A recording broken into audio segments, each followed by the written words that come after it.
Kerusakan yang dia dapatkan tatkala cinta dunia adalah selalu gundah, selalu merasa miskin, dan usahanya tidak lancar. Yang di dalam otaknya cuma ada dunia, dunia dan dunia, selalu gundah, selalu merasa miskin, dan usahanya tidak becus. Itu pasti.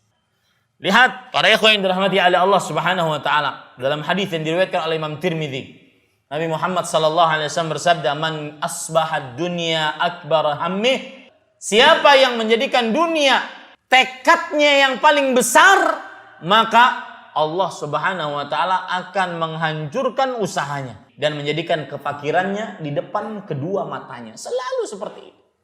Dan tidak didatangkan dunia kepadanya kecuali yang sudah ditakdirkan untuknya. Wa man asbahal akhiratu akbar hammih. Siapa yang menjadikan akhirat adalah tekad utamanya, Allah akan menjadikan kekayaannya di dalam hatinya. Dan Allah akan mengumpulkan, menguatkan usahanya. Padahal usahanya sedikit, Pak. Usahanya sedikit padahal. Makanya Rasulullah SAW kan berpesan kepada kita ketika kita bekerja untuk dunia.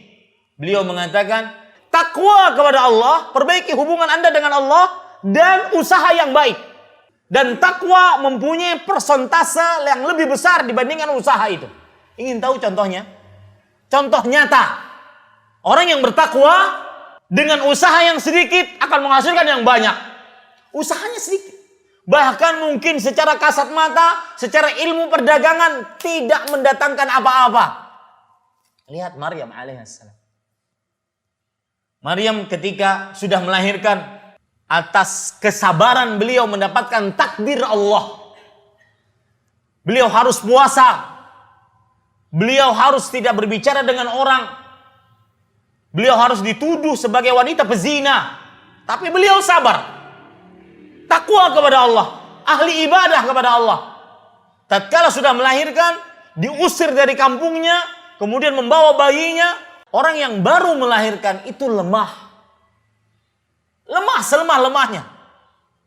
Bahkan harus kadang-kadang istirahat beberapa jam. Baru bisa memelekkan mata. Baru bisa sadar dibicarai. Tapi lihat bagaimana Allah Subhanahu wa ta'ala ingin membuktikan.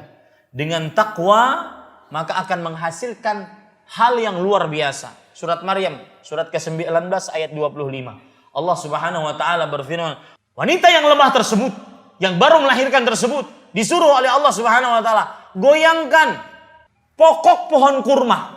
Di akar digoyang. Enggak akan bisa. Tergoyang pun enggak.